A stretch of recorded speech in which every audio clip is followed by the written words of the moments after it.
Last time, we talked about dry matter and dry matter intake. Today, we'll be discussing factors affecting dry matter intake. But before we do so, we'd like to give 30 seconds for those of you who haven't subscribed to do so.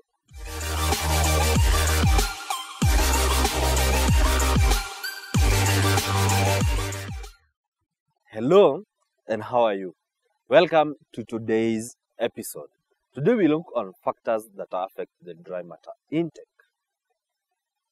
As we discussed last time, it's one thing to understand the definition of dry matter, appreciate the amount of dry matter a cow needs in a day, and also value the concept of dry matter intake.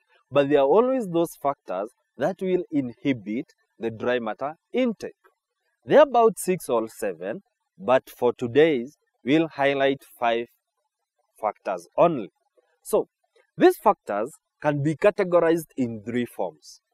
There are those that are non-nutritive, there are those that are metabolic, and those ones that are physical-feel. Now, let's start with the non-nutritive, and this is where most of us farmers fail. For non-nutritive, we have concept like empty trough. When we visit your farms during dairy farm visits and dairy consultancy, and I hope you have seen the contacts down there, you can always contact us in case you are struggling in dairy farming. We'll give you a dairy consultancy. Now, most of the farms we visit, they have empty trough. They feed in the morning, they'll feed again in the evening. The trough is basically empty throughout the day. That one means those cows will not achieve the ideal dry matter intake. We always advise your trough should have fresh fodder 24 hours, 7 days a week. And underline the word fresh. So after every 24 hours, you have to remove the refusers. We'll also discuss why your farm have those refusers. But the most important thing is to understand your trough should not be empty. The second one is on the heat stress. This is not the estrus heat we are discussing about. This is the environmental temperatures. If the environmental temperatures are too high, the intake will definitely go down. The water intake will go down, the feed intake will go down. Why do we zero graze cows? We zero graze cows so that we can provide a microclimate that is consistent. Some of us, we have enclosed our cow shed. Some of us, our roofing is too low. Meaning, even when it's not too hot, inside, if you are to take a thermometer, the environmental temperatures in the cow shed is too high than the ambient temperature. That heat stress will always affect your cows. And most of you realize your cows consume a lot of feed early in the morning, late in the evening. But during the day, they don't consume. This is also tabulated in the milk. This is also a factor that makes some of our farms to produce more milk in the morning and more milk in the evening, but less milk during the day. That one could be a factor. The second factor is the lameness. If there is one thing you are supposed to do away with in a farm, it's lameness. Because this cow can't stand for long.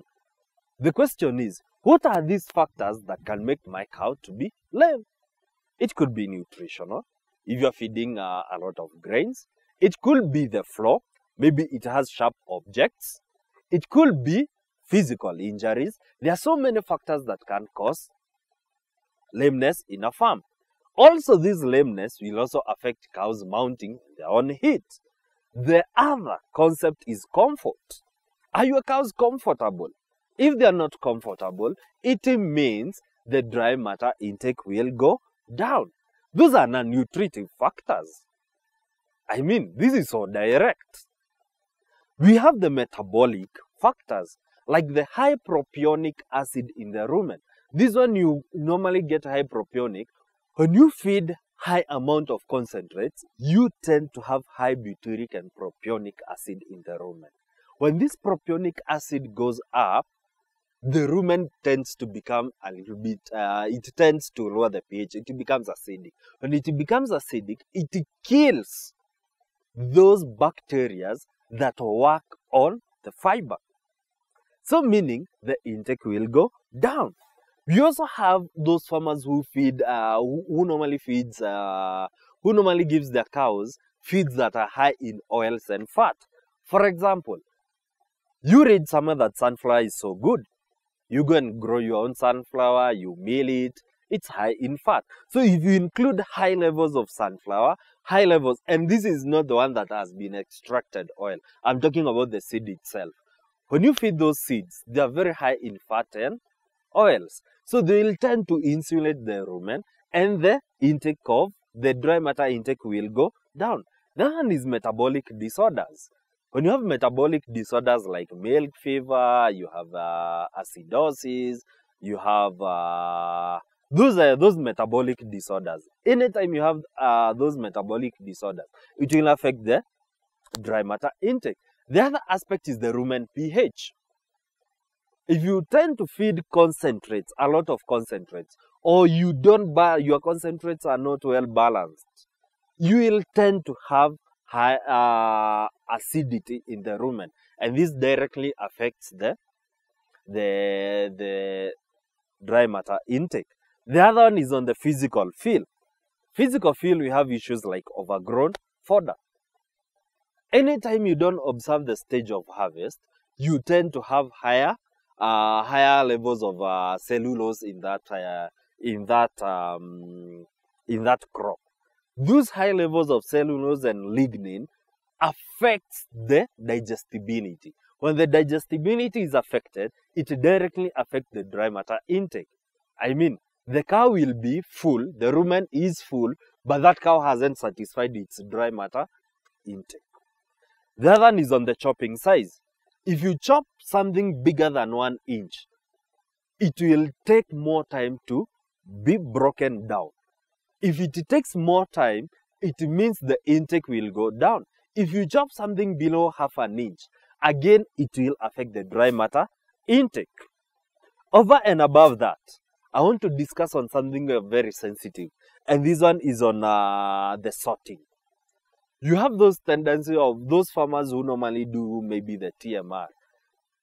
TMR is total mixed ration, whereby you are combining different feeds and you feed them at the same time. If you're in that one, you realize maybe cows will tend to sort some feed and leave others.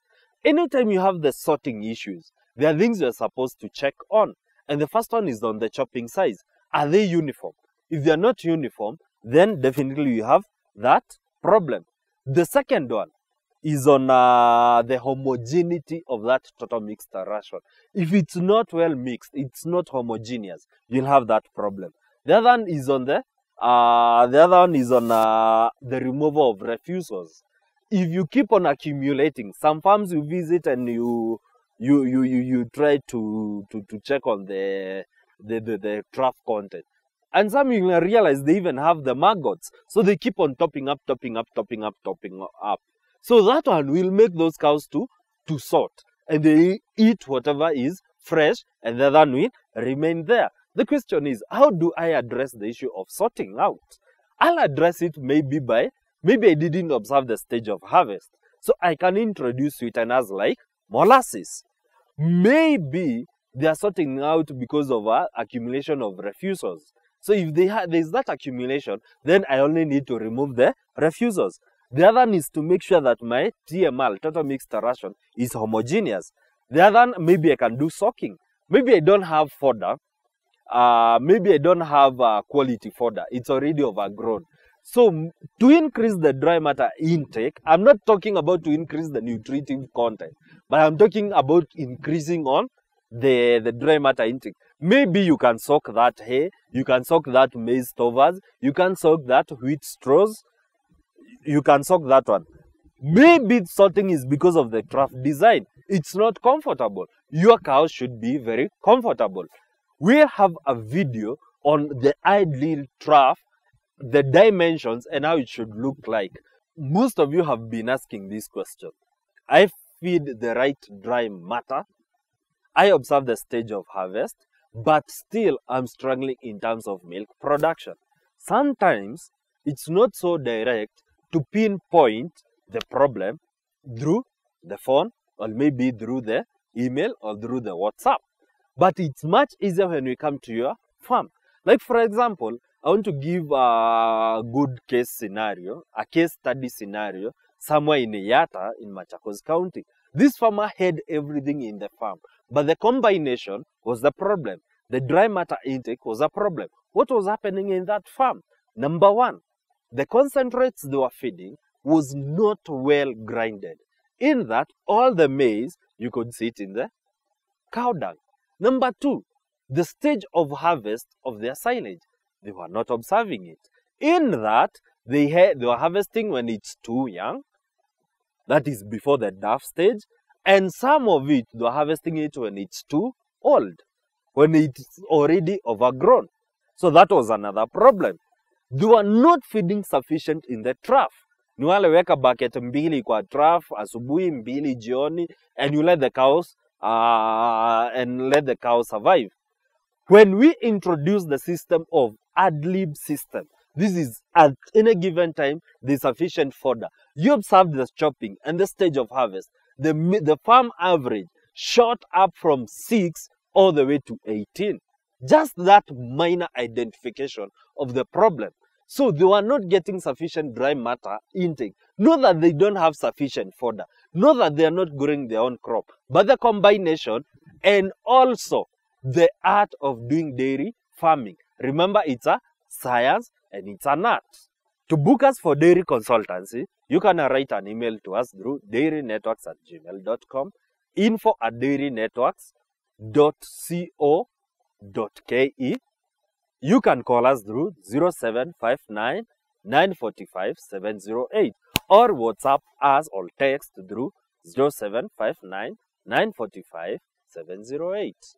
Make sure that you keep it Dairy Networks, you like our videos, you subscribe to our channel so that anytime you upload a video, you get an alert.